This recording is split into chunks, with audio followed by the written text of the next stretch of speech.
ถ้าเราอะไรอย่างเงี้ยถ้าเราคนดูช่วยร้องหน่อยคือกูขักเสด็จอยู่นะครับ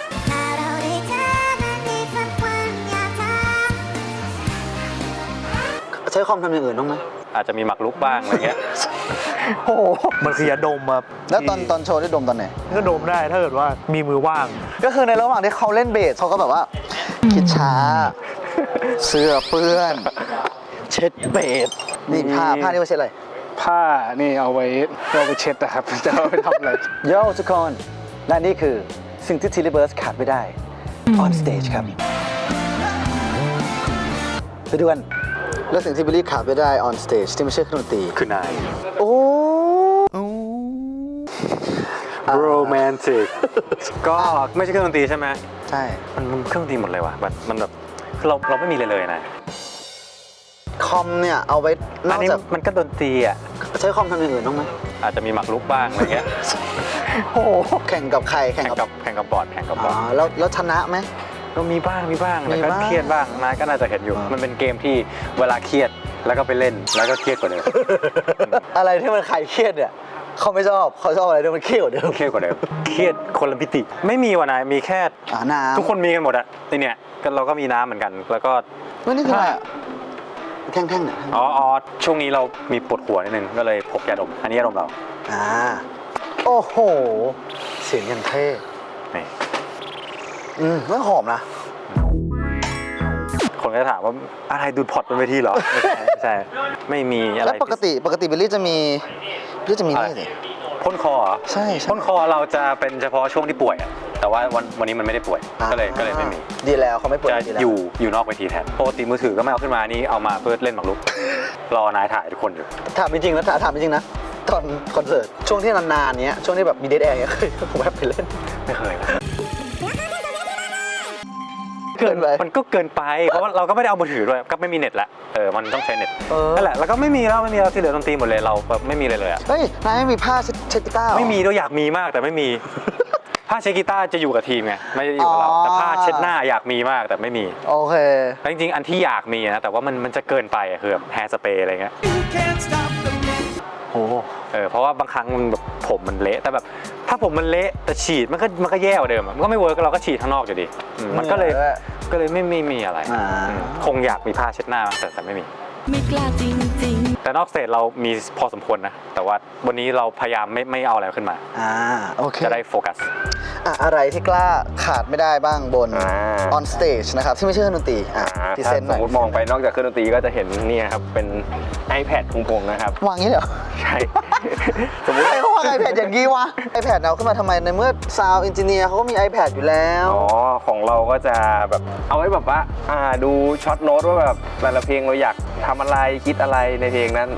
ก็คือระหว่างเล่นคือคิดไปด้วยก็คือแบบแบบเหมือนจดช็อตโน้ตไว้ว่าแบบเพลงนี้เราฟีลลิ่งแบบนี้นะอะไรเงี้ยอะไรประมาณนี้คร่าวๆ ในขณะที่วงมี1 ชั่วโมงในการเล่นนะครับก้ามี2 ชั่วโมงนะครับก้ามีในการทำด้วย บางทีมันก็จะแบบคัสตอมไมซ์ได้แบบว่าเหมือนเอากระดาษสัก1 อันสมมติแบบวันไหนไม่ได้มีอะไรที่ต้องจำเยอะมากอะไรเงี้ยก็จะแบบว่าวันไหนแบบอารมณ์รู้สึกว่าตัวเองใจร้อนอะไรเงี้ยเขียน พอตัวร้อนก็เลยบอกตัวเองพิมพ์บอกตัวเองในกระดาษเขียนโน้ตว่าคิดช้า คิดช้าๆ กล้าคิดช้านะครับมีชื่อใหม่แล้วนะครับแล้วพอเราพิมพ์ว่าเราคิดช้าเนี่ยเราคิดช้าลงไหม แล้วก็ช้าเล่นก็ช้าดึมดึมดึมดึม ก็คือไม่ทันคนอื่นนะโอเคให้ผ้าเขียวๆนี่โทษนะสภาพเนี่ยคือแบบอันนี้เอาไว้เช็ดอะไร เอาไว้เช็ดสายเบสครับ ใส่ไปก็คือเหมือนผ้าพี่อัพที่ใช้เมื่อกี้แล้วโทษนะเคยคิดจะเปลี่ยนบ้างไหม เคยคิดจะเปลี่ยนแล้วมันสีมันจุดฉาดเกินไปอีก1 สิ่งครับเหมือนอะไรเหมือนคนเลี้ยงแมวเลยสมมุติแบบเสื้อเราติดฝุ่นเงี้ย โอ้โห นี่นิดนึง ก็คือในระหว่างที่เขาเล่นเบสใช่ไหมในระหว่างที่เราพูดเขาก็แบบว่าคิดช้าเสื้อเปื้อนเช็ดเบสมาดูกันนะว่าสิ่งที่เราขาดไม่ได้ที่ไม่ใช่เครื่องดนตรีวันนี้มีอะไรบ้าง อย่างแรกเลยนะครับ จริงๆแล้วเนี่ยมันคือน้ำครับผมเพราะว่าต้องกินตลอดโชว์ทีนี้ต่อมาเนี่ยเราต้องมีเหมือนแบบผ้าที่มันแบบซับความร้อนเนี่ยแต่ว่าวันเนี้ยไม่มี ก็เลยมีทีมงานมีทิชชู่มาให้ครับคล้ายๆเติร์ดเลยอันนี้ก็จะมีทิชชู่น้ำก็ เอาจริงๆคนเล่นเวทีบนคอนเสิร์ตทิลลี่เบิร์ดที่มันแบบเดี่ยวๆบ้าๆบอๆอย่างเงี้ยมันก็ต้องมีทั้งน้ำทั้งการซับเหงื่ออะไรเงี้ยแหละแล้วถ้านอกเหนือจากน้ำกับทิชชู่ นี่คือมันคือยาดมครับ แล้วตอนโชว์ได้ดมตอนไหน ระหว่างเพลงอะไรก็ดมได้ หรือระหว่างเล่นก็ดมได้ ถ้าเกิดว่ามีมือว่างเพราะมี2 มือใช้มือหนึ่งแบบดม ต่อมานะครับ เราก็มีสิ่งที่เรียกว่ากล้องโกโปรครับซึ่งปกติมันจะตั้งอยู่ตามมุมต่างๆเป็นกล้องที่ใช้ในการถ่ายของคนเล่นกลองซึ่งมันก็จะเป็นคอนเทนต์ได้ แล้วก็สามารถเอาไปเช็คตัวเองเล่นตอนเล่นเสร็จได้ด้วยว่าวันนี้ผลงานเป็นไงอะไรเงี้ยมีอย่างไรแก้ต้องการไปซ้อมเพิ่ม บางครั้งไม่เราจะลงคลิปตีกลองของตัวเองนะครับ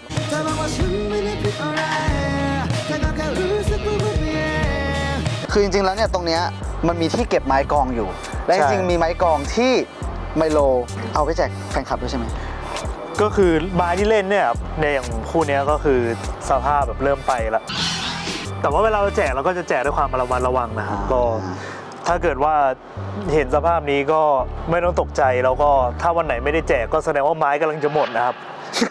โปรดเข้าใจครับผม นี่ก็ไมโลครับนี่คือพี่อัพนะครับสิ่งที่พี่อัพขาดไม่ได้บนเวทีที่ไม่ใช่เครื่องดนตรีมีอะไรบ้างครับ กินน้ำต้องกินนะครับ จำเป็นนะครับน้ำนี่คือขาดไม่ได้ทุกคนนะครับแล้วก็กระติกพี่อัพเนี่ยดีด้วยนะครับ โอวาล่าครับ โอวาล่านะครับ ไหนว่าโลโก้นี่ นอกจากกระติกน้ำนะครับนี่ผ้านี่ว่าเช็ดอะไร ผ้านี่เอาไว้เช็ดนะครับ จะเอาไปทำอะไรผ้า เช็ดอะไรเช็ดอะไร นี่ เช็ดตัวหรือว่าเช็ด เรามีเหงื่อหรือว่าอะไรอย่างเงี้ยเราก็เช็ดได้นั่นแหละ ทำความสะอาดเครื่องดนตรีนะครับ ใช่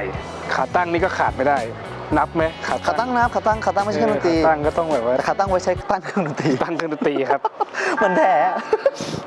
ไม่ค่อยมีอะไรนี่มีคาโป้1 อันสีแดงนี่ อธิบายให้คนฟังหน่อยคนคัพเปิลคืออะไรคนดูสิ เอาไว้แบบโกงอ่ะเวลา จะได้ไม่ต้องแบบ จะได้ไม่ต้องทาบใช่ มันก็เลือกได้ว่าเราจะแบบช่วยในการเล่นนะครับ แล้วแจ็คเก็ตนี่คือต้องใส่ทุกงานไหม ถ้าไม่ร้อนก็ใส่ นั่นแหละครับ อย่ามาดวงเติร์ดดีกว่ามา ไหนและของนายที่ไม่เกี่ยวกับไมโครโฟน หรือเอียร์มีอะไรบ้าง โอเค อย่างแรกนะครับที่บิลลี่อยู่กับเรามาก็เคยเห็นแล้วคือดิพันนะครับ อันนี้คืออยู่ในคลิปทิลลี่เบิร์ด น่ารักมากเลยอะ เก่าๆแล้วนี่ตั้งแต่สอนร้องเพลงสอน ใช่ อะไร ใช่ ในคลิปเบื้องหลังช่องเราก็จะมีเห็นเติร์ดทาลิปมันก่อนร้องเพลง เพราะอะไรบอกอีกทีดิเพราะอะไร คราวนี้เคยทาลิปก่อนร้องเพลงไหม เราอ่ะชอบทาลิปมันก่อนขึ้นเพราะว่าเราเป็นคนปากแห้ง อืม คราวเนี้ยแล้วบางครั้งเราต้องคาบปิกมันลำบากกูอีกทีนี้ไม่รู้นะสำหรับเราก็ช่วยลดนายร้องบ้างแต่เราก็ไม่รู้สึกว่ามันต่างเลย โอเคสิ่งเนี้ยมันเริ่มต้นด้วยที่ว่าเราเคยเห็นนักร้องคนหนึ่งเขาร้องเพลงอยู่บนเวที แล้วเขาเลียปากบ่อยแล้วก็แบบว่าเฮ้ยหรือนี่คือทริควะหรือนี่คือทริคทำให้ออกเสียงดีขึ้น เราก็เลยไปลองทาลิปมันตอนอัดเสียงตอนมาร้องคอนเสิร์ตอะไรเงี้ยช่วยจริงโคตรดีใครที่รู้สึกว่าอยากออกเสียงชัดๆนะครับหรือว่าร้องเพลงก็ดีขึ้นนะครับเราทาลิปมันดูนะครับสุขภาพปากดีด้วย ก็ไม่รู้นะบางคนอาจจะเวิร์กก็ได้แต่เติร์ดคือแบบเวิร์กแล้วเขาก็ทาทุกรอบตอนที่เขาอัดเพลงในห้องอัดนะครับ อันนี้ก็เห็นแน่นอนต่อไป มีอะไรอีก ก็คือที่เอาออกมาดูมาแล้วเมื่อกี้ สเปรย์พ่นคอ พ่นคอนะครับ อันนี้คือเติร์ดไม่ป่วยเก่าขึ้น ใช่เพราะว่าโชว์1 ชั่วโมงเนี่ยเราไม่เท่าไหร่แต่2 ชั่วโมงเนี่ยบางครั้งอ่ะ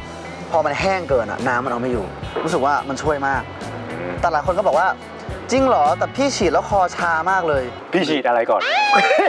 ก็เราจะคนนะครับเราจะคน จำเป็นนะ เราจะคน จำเป็นนะ ต่อไปเติร์ดอาจจะอัปเกรดแบบนั่งชงน้ำผึ้งมะนาวอยู่หลังเวทีอะไรอย่างเงี้ย ได้ ขึ้นไปด้ พ ว อย พูดถึงสิ่งที่ชงนะครับในตอนที่ป่วยเราจะบอกให้เทคว่าใส่แน็กลองแก้วน้ำผม เดี๋ยวเอาขึ้นไปทำไมเนี่ย ตอนช่วงที่หายไข้หวัดใหญ่หรือหายโควิดอ่ะเสน่ห์เยอะมากชาเราอะไรอย่างเงี้ยทาเราคนดูช่วยร้องหน่อยคือกูขักเสน่ห์อยู่นะครับ